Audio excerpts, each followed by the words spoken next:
Good evening, everybody. Thank you for such a fantastic turnout for what is the final Noisy Thinking of the year, and indeed, the final Noisy Thinking of my tenure as APG chair. Just a small amount of sadness from Sarah over in the corner and general indifference from everyone else in the room, because the APG will continue on without me, resolutely, which is sad in a way. But anyway, first thing to thank Flamingo for their continued support, and support which we are pleased to announce will continue through next year as well. So Flamingo have renewed their support. So these events will remain free for all members, and it's very great thanks to them for having done that, and also continual thanks to Google for having hosted us here. Some of you have discovered the bar, which is through that door. And once the 8 speakers have finished this evening, we will all be retiring to the bar until no later than 9 o'clock, at which point Nathan would very much like to see the building cleared. So drink hard and drink fast is my advice to you later on, because that's as long as it will last. Some others returning from the bar already. Don't go to the bar once people have started talking. That would be rude. It'll be fine when I'm talking, but not when they're talking. So it's a kind of festive, fun, noisy thinking at the end. We've had some fantastic noisy thinkings this year. We've had people like Jim Carroll, we've had people like Lucy Jameson, people like Richard Huntington. But for this one, we thought we would get rid of the old has-beens with their dated old thinking. And we would throw the stage open to the next generation, the people who are going to invent and reinvent what planning is all about. And they will be working to our very loose brief of when I'm Chief Strategy Officer. We have 8 different contributions, each of whom will speak for 5 minutes each. I'll get up and introduce them in turn, because introducing all 8 at the beginning would take a long time, and you'd forget who they were as they were coming up. So we will be going through fairly quick fire, and we will not subject them to the audience ordeal of questions. If you have questions for what they're trying to... They're all going, thank God for that. If you have questions for them, you can grab them in the bar afterwards and basically hold them and ask them about the things they're saying. So without further ado, we are beginning with Lucian Tressler from DLKW Lowe, who has been a planner at Lowe for 2 years, having started his career as a creative, apparently, at Comic Relief, and then a stint on the client side at BBC Worldwide. And his interest in advertising was first sparked at art school when it became clear that no one was going to buy his paintings. And we'll see in a minute whether anyone buys his ideas. So over to Lucian to begin with. Thanks.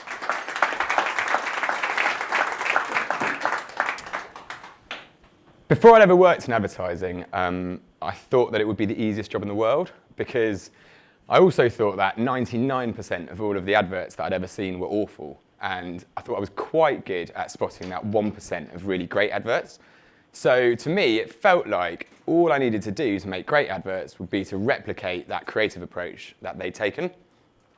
And I probably would have summarized that approach as being to make work that's impactful, that's thought-provoking, that's different, that's moving emotionally. And that's an approach that I still agree with now, and I reckon it's an approach that most of the people in this room would agree with too. So if we all know what great advertising looks like, why is it so hard to make?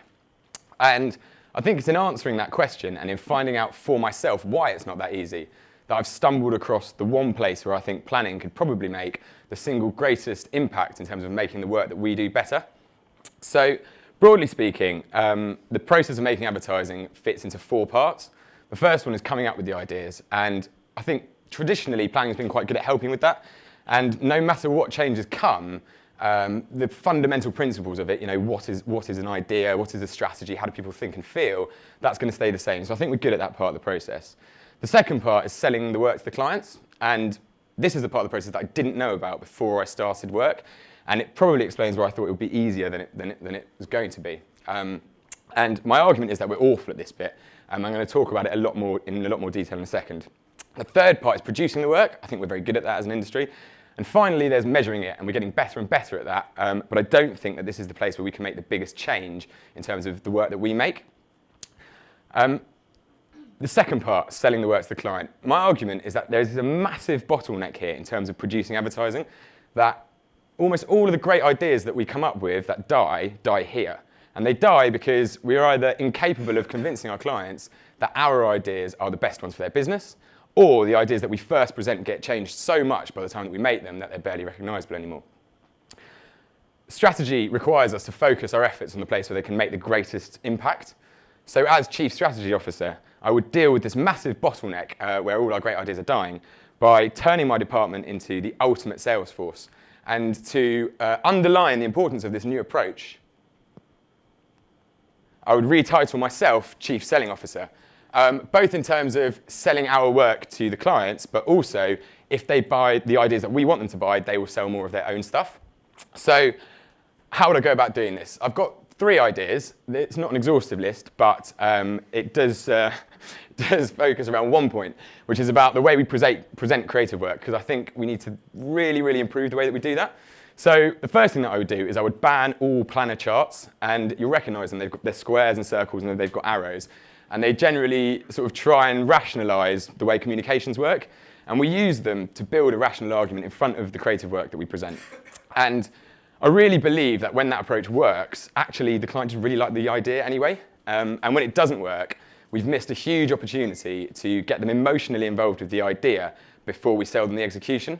So I think we need to think much harder about how we bring to life strategy in an emotional way, not just in a rational way, and not just default to PowerPoint. The second thing that I would do, and I learned this quite recently whilst I was working on the Morrison's pitch, the repitch at DLW Low, and what we did there was we presented all of the creative work within the context of the target audience's lives. So that is to say we presented it in and amongst their favourite TV shows, other adverts that they would see, their favourite celebrities, their pastimes. And it was only in doing that that our clients were really able to feel how the idea was working, to feel, is this work that our target audience would like? Is it work they would understand? Is it work they'd even notice at all? And that approach really helped us sell in some work that will be quite radical for them, I think, and it helped us to win the pitch.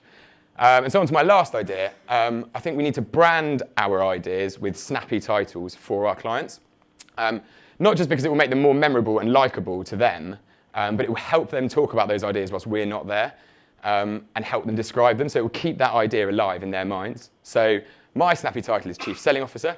I really believe that focus would make the single greatest impact in terms of increasing the quality of the work that we make. Thank you for listening.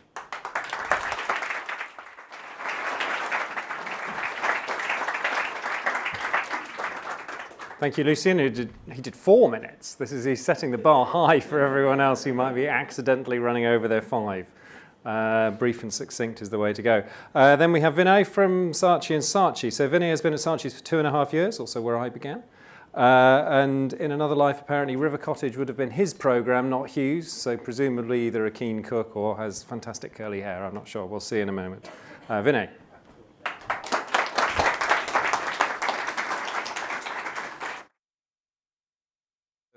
Less than 5 minutes. Oh, here we go.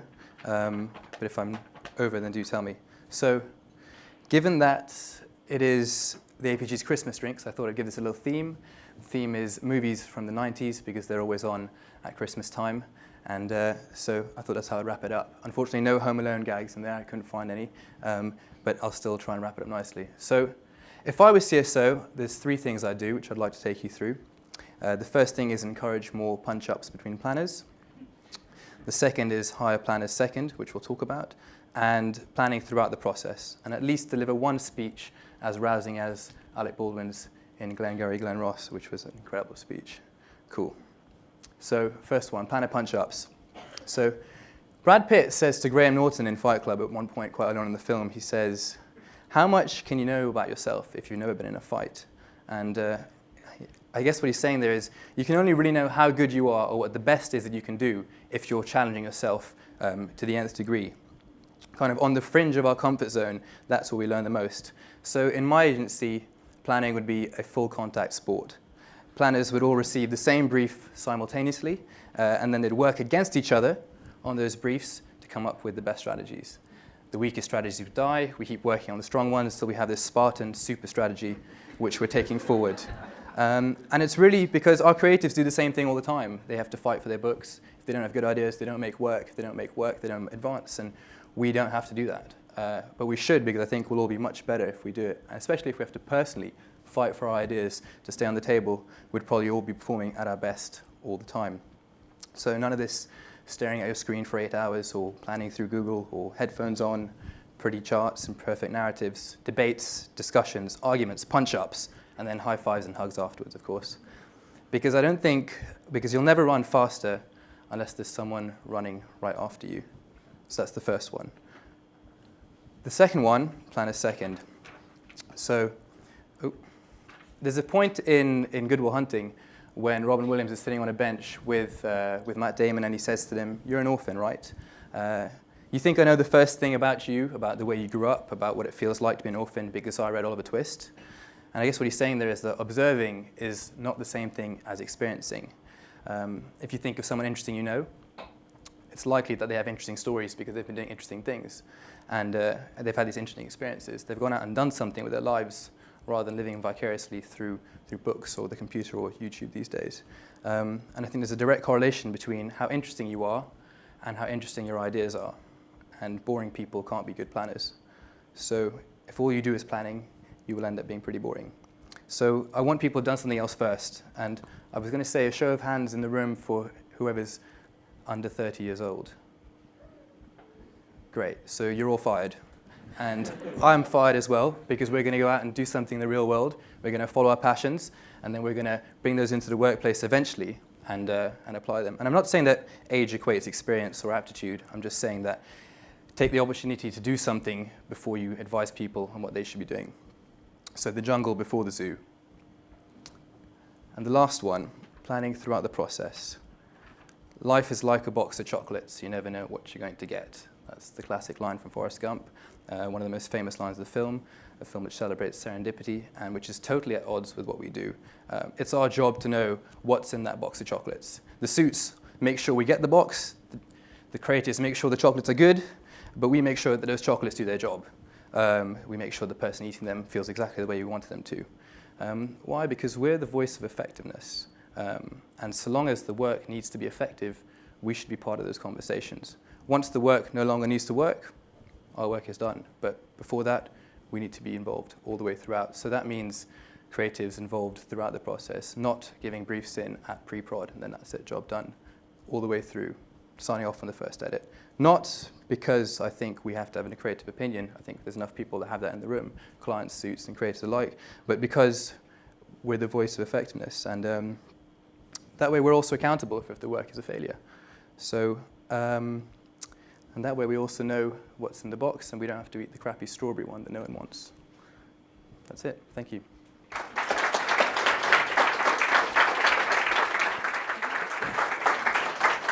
It's fantastic. It's good to hear that the confrontational, aggressive culture that I knew at Saatchi & Saatchi in the early 90s is still being kept alive.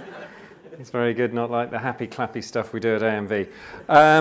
So in a piece of mischievous scheduling, we have M&C Saatchi coming on immediately afterwards, which is, again, also an echo of my career. But anyway, Stuart Harrison. Stuart joined M&C Saatchi in 2009 as a grad planner and has worked on brands such as Change for Life, HP Source and Transport for London, but also a keen trumpet player and hopes to join the Strictly Come Dancing band one day or become CSO. So very similar career paths. But anyway, let's hear from Stuart.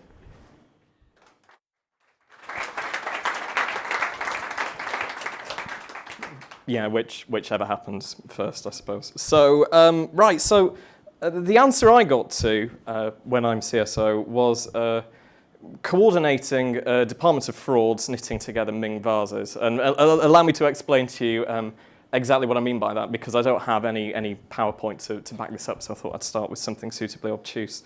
So, so when I'm CSO, I found the when bit in that quite assumptive. So I'm not going to be found out as a fraud between now and then, and that's exciting.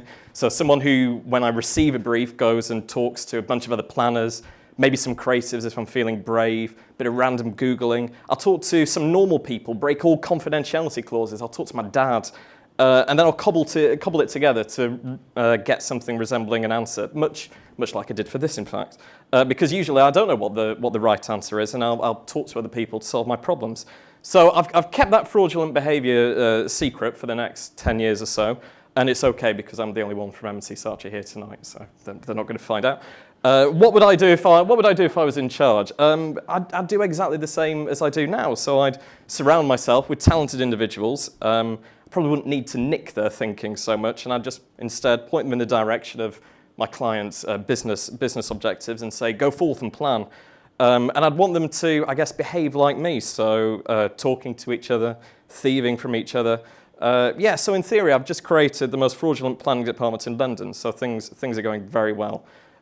So the next question is, what sort of world would we be committing fraud in? So what would the world look like in 10 years' time, 20 years if I can hang on to the job? And yeah, I have absolutely no idea. But I'm not sure that any of us do. So 10 years ago, no one was on Facebook. The iPhone hadn't been invented. Data was still really small. And content was how you felt after an extra helping of Christmas pudding. 20 years ago, phones weren't smart. TVs had 4 channels. Larry Page hadn't met Sergey Brin. And the internet was still the next big thing. And we should probably keep an eye on that.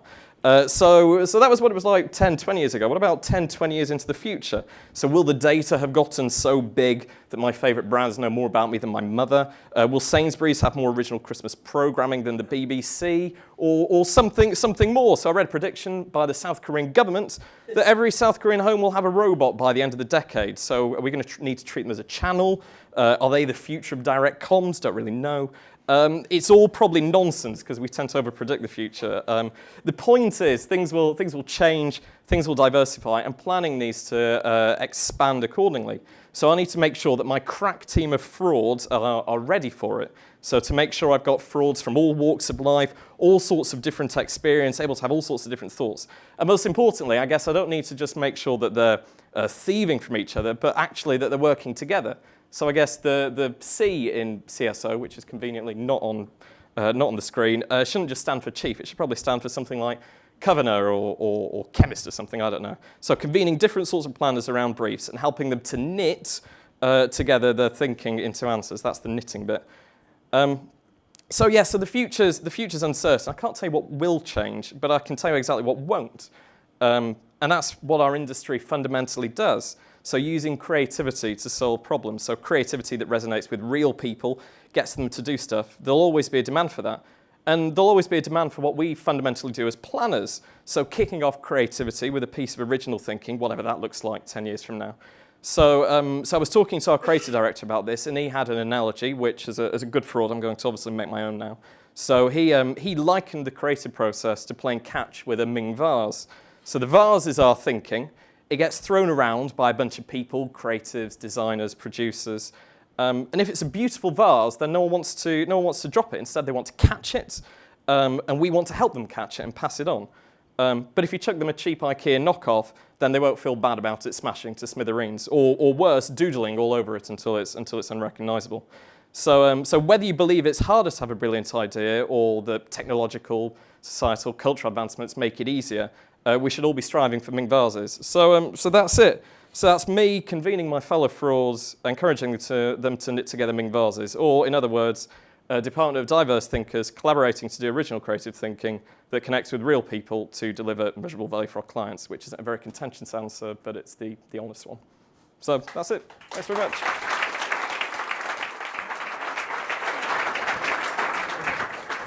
There's obviously not a contest, but Stuart is winning the best one-liner contest so far with his content gag, which I think we all enjoyed. No pressure on the rest of you. But next up we have Simin Radmanesh from Ogilvy and Mather. And it says here that from big sky prairies to big sky thinking, Simin's roundabout path into planning led her across the pond and into Ogilvy, which I think means she's American. But we'll find out in a moment. No, Canadian. I'm only inferring from what it says here. I don't know. She's the commodity queen of the agency, dishing out global strategy on Anglo-American mining with a side order of BT. So we'll hear what she has to say about the future of planning.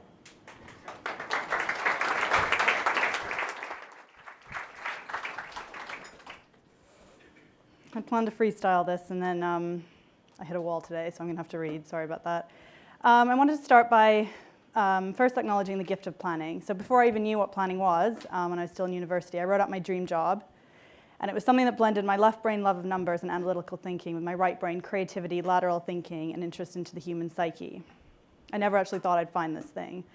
I did find it, led me across 3 countries, an ocean, and some truly still-to-find jobs, but I did eventually find this thing called planning, or it found me in the form of Sarah Newman at Ogilvy, and the rest is history.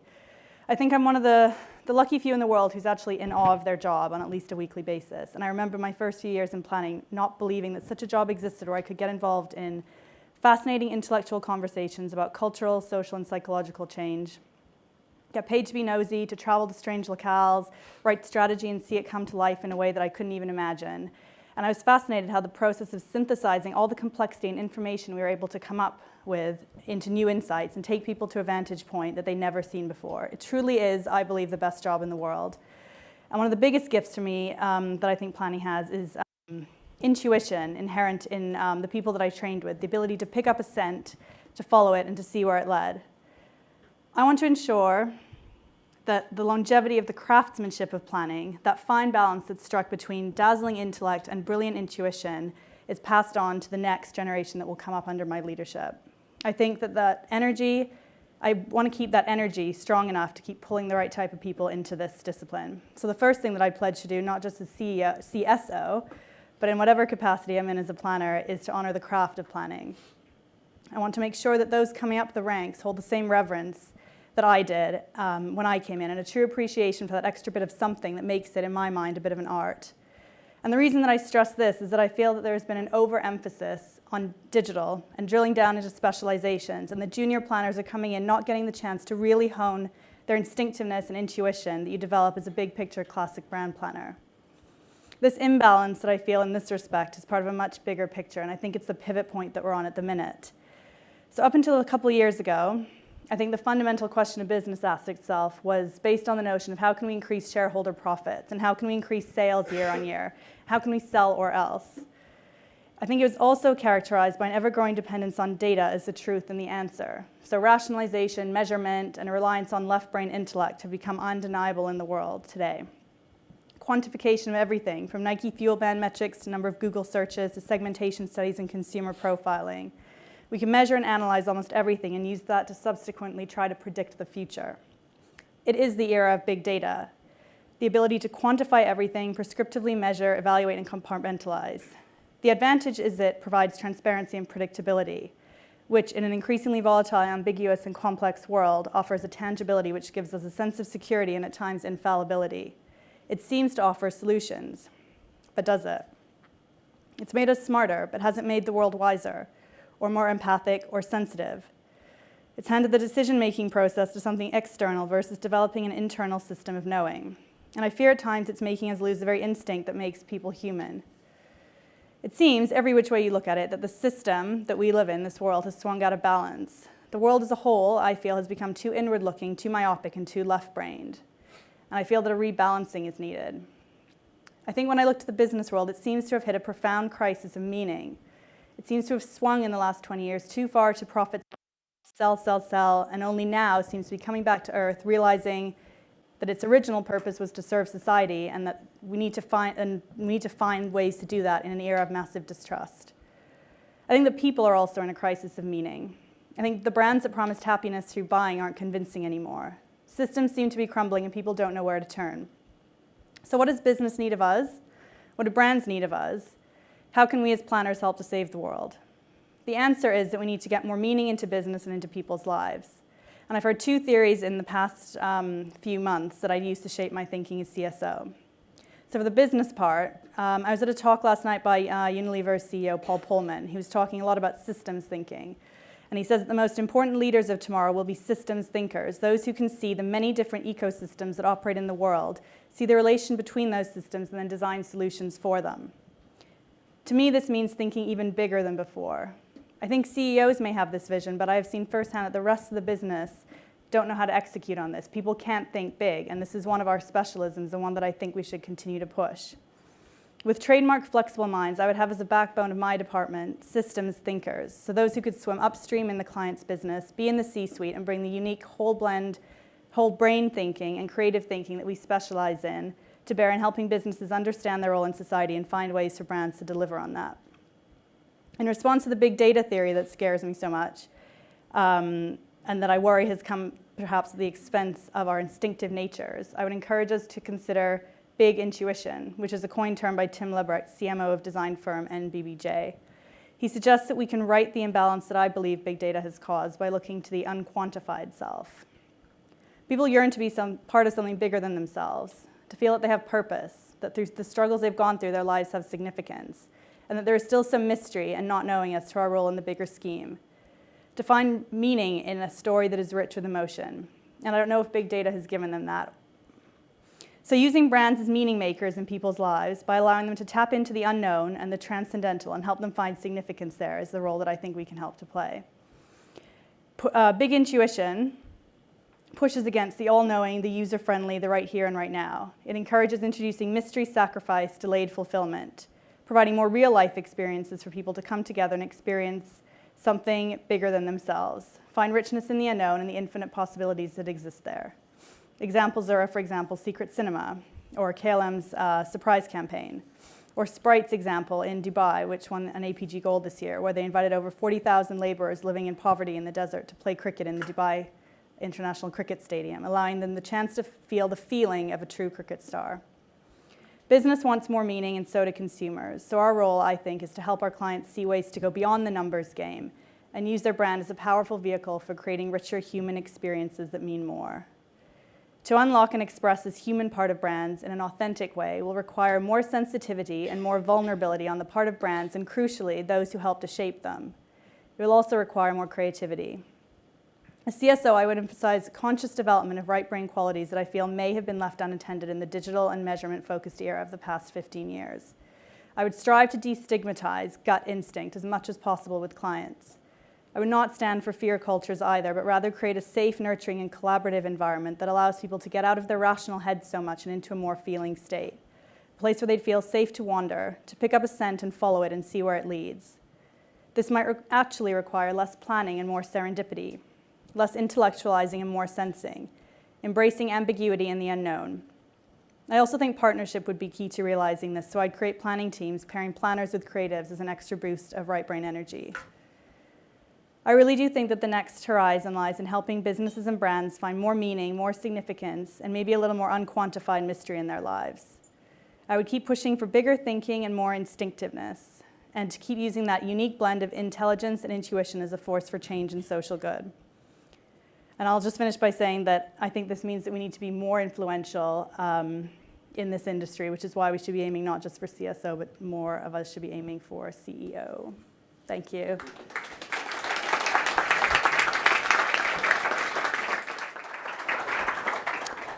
Thank you. So next up is going to be Hamish Cameron from Grey. Hamish is a WPP Fellow, currently at Grey London. He's worked for Mindshare, the Futures Company, and Rainey Kelly beforehand. He got married last week, apparently, and says he's more nervous about this than he was about his groom's speech, which, if it's anything like my wedding, will be because he's realised that both the audience and himself are sober, unlike at the wedding. So over to you, Hamish.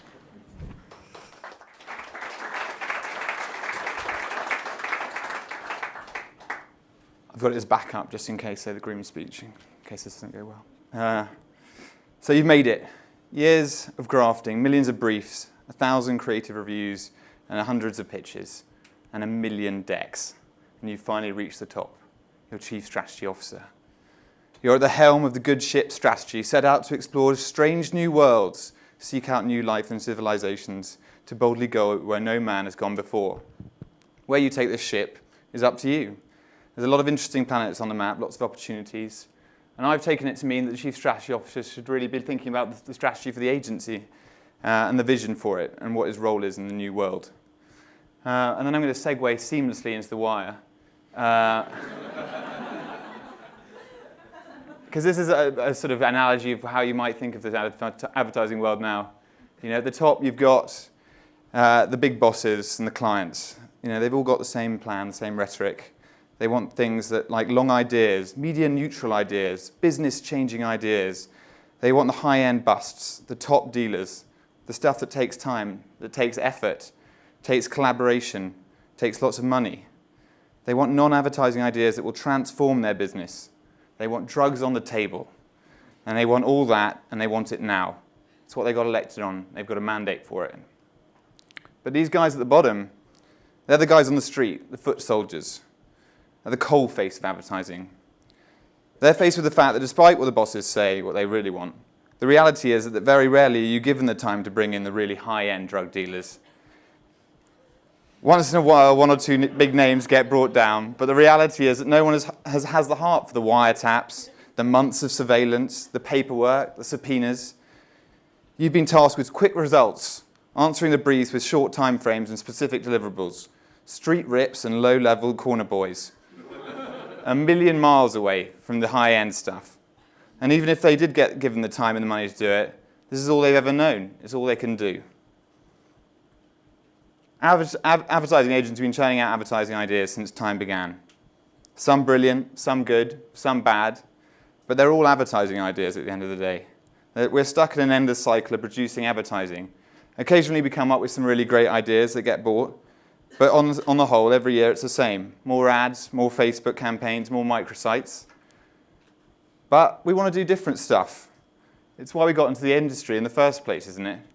The promise of creativity, of business, of business changing ideas, of having the chance to influence culture and be part of it, of actually making things, maybe even products, given half a chance. And the truth is, other industries can smell blood.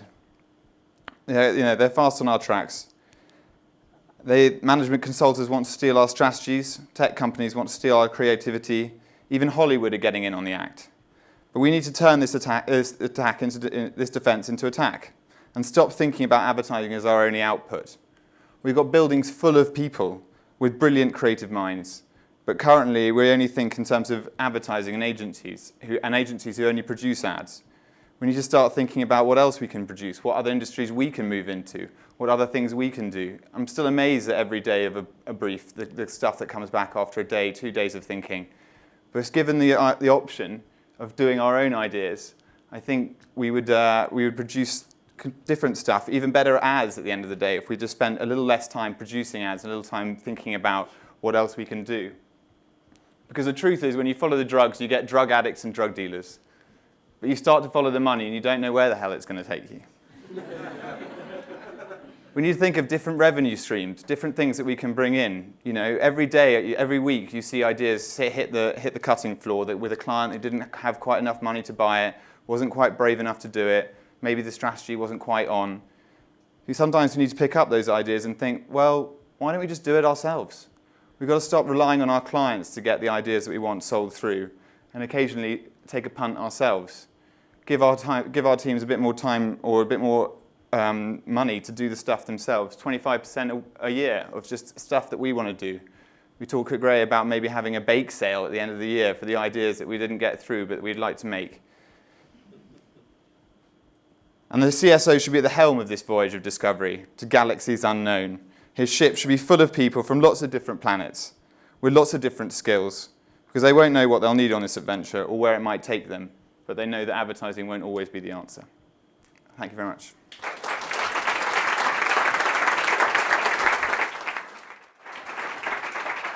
Well, thank you, Hamish, who wins the prize for best use of a GIF in the presentation. First time I've seen that on Noisy Thinking stage. Very impressive. Now we're going to have Max Keane from Leo Burnett. So Max is a senior planner at Leo Burnett, obviously an overachiever so far. He's well on the way. Where one of the accounts he works on is the cooperative, so that'll obviously hold him back a little bit.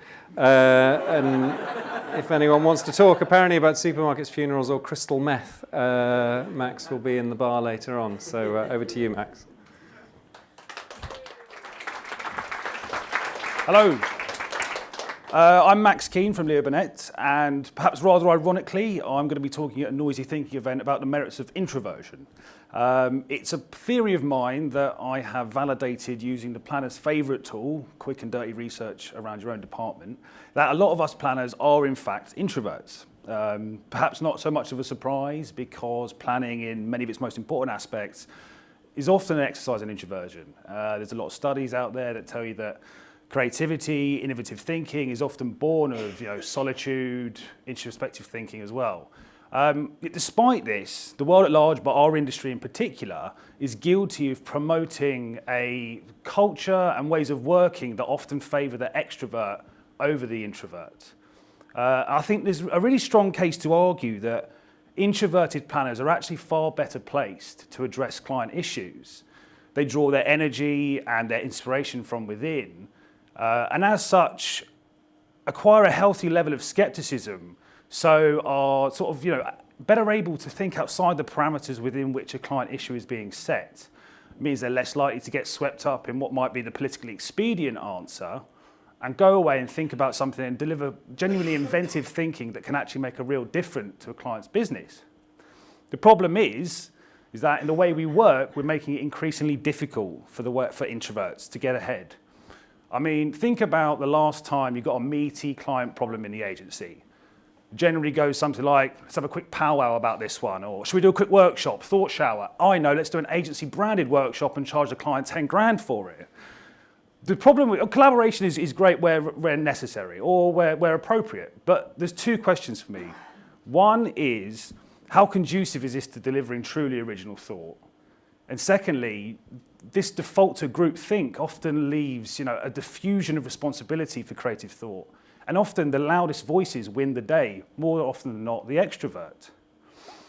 Also in the way we work, I sort of find this pursuit of a boisterous agency office culture with endless Spotify playlists and forced close quarters rather unhelpful. I mean, I've lost count the number of times account teams walk into the planning department and say, oh, why is it so quiet in here? It's like a library. Well, it is, and that's because we're trying to think. But it's not just in the way that we work, it's also in the way that we hire. I mean, look at how agencies recruit their grads. It's something closer to, Alan Sugar, Book of HR Solutions, than actually really digging out those gems in the rough, the people who are slightly different, potentially more lateral thinkers. I also think that as an industry, we need to do more to push and promote introverts to the top of the industry. I mean, look at the way, and this is true of different agencies that I've worked in, look at the way we're appraised. We're often judged on what impression have you made on the account, or what relationships have you developed? It's rarely about, what quality of thinking you've developed. And this is where you sort of get merits like outspokenness and assertiveness trumping merits of just good quality planning. And I think, there's a 2011 study from, I think, the Wharton School that suggests that introverts can be fantastic leaders. They're less interested in dominating social scenarios, so they've got a better ear for letting other ideas come to the fore, and that also in itself engenders a sense of proactivity that a lot of extrovert leaders wouldn't give you. I think there's lots of examples as well. You look back into history, you've got Abraham Lincoln, more present day Bill Gates, the geezer who owns this building, Larry Page, he's an introvert. And these are all good examples of people who are introverts and offer a more inclusive style of leadership. So if I'm to become a CSO, I would endeavour to stop squashing the thinking power and great minds of introverts and create a department that fosters, original, quiet, contemplative thought. And I think that probably involves less workshops, giving planners the opportunity to retreat to their caves and think about a problem, quiet spaces to work maybe, the liberty to work from where you want to, when you want to. And most importantly, I think it's about educating the agency on how planners create value and how planners should be allowed to behave, essentially. Now, what I'm not advocating is this cult of personality where you have this lofty, grandiose CSO who wafts through the agency, mere mortals cowering behind, trying to pick up those crumbs of angel dust they might leave leaving around. I also don't want rock star planners who go away, take the brief, rewrite it, bring it down to the account team, gold-plated brief, do not challenge, do not engage, do not tell me your opinion, because that's wrong as well. Ultimately, what I'm saying is it's about a better balance. It's about finding a better balance and delivering a culture whereby charismatic thinking is rewarded, not just charismatic personalities. Thanks very much.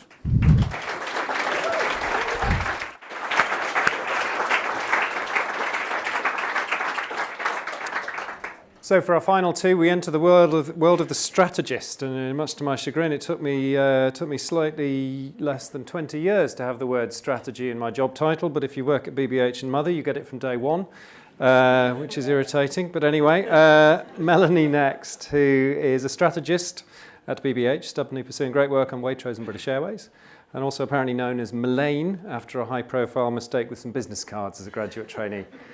So over to you.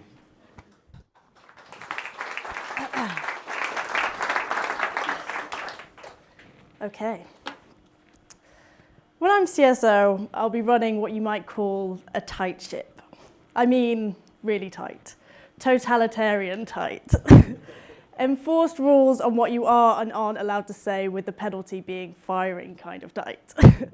You want to say, shall we take this offline, when really you mean, let's talk about this later.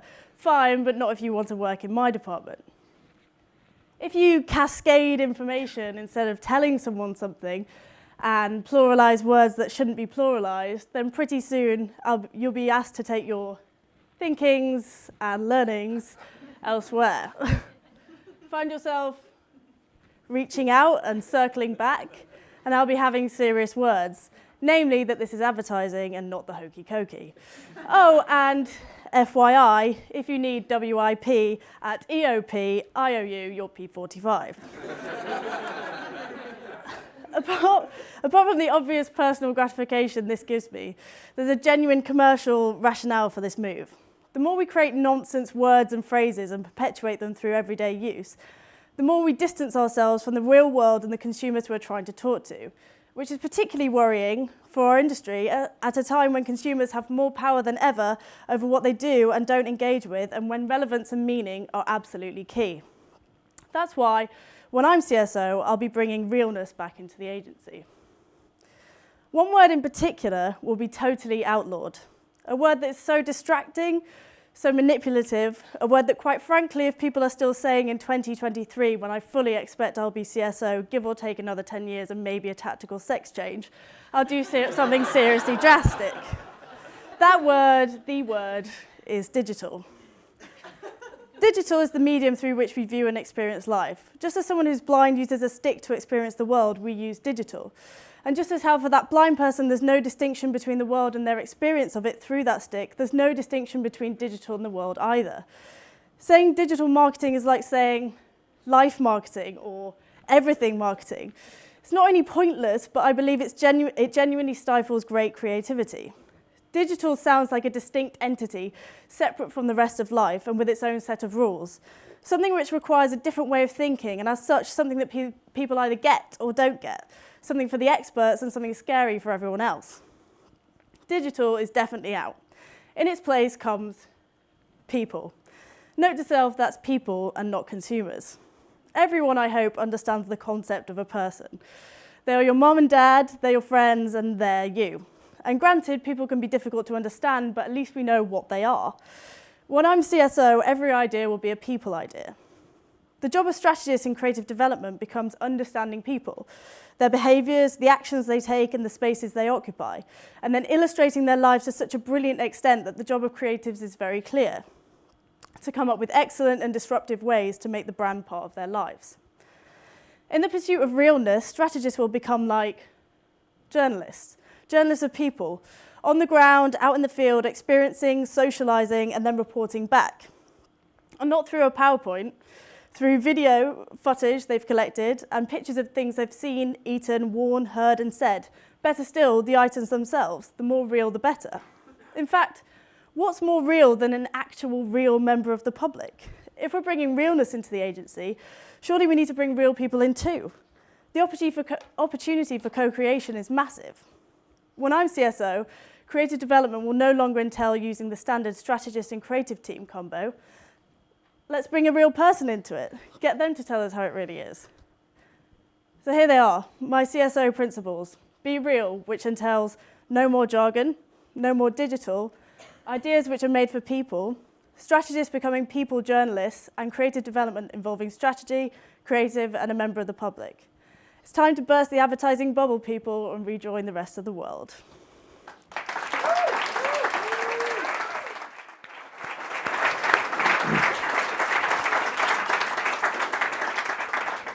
So thank you, Melanie, who, when she becomes CSO, will, of course, completely transform BBH into a joyless totalitarian regime.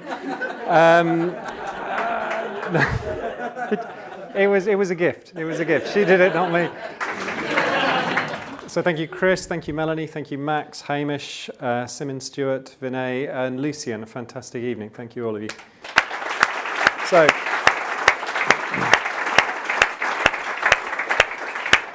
As I mentioned earlier, there are some drinks up the tiny stairs over there. I've not been up there myself. I don't know where it goes. Don't go there on your own because you can get lost in this building and then you'll never find the loos. That has happened to me before and I nearly got escorted out at one point. So head up that way, but with someone else, and then we'll see. Thank you again to Flamingo. Thank you again to Google for this evening and all of the previous evenings they've hosted here. And enjoy the rest of the evening.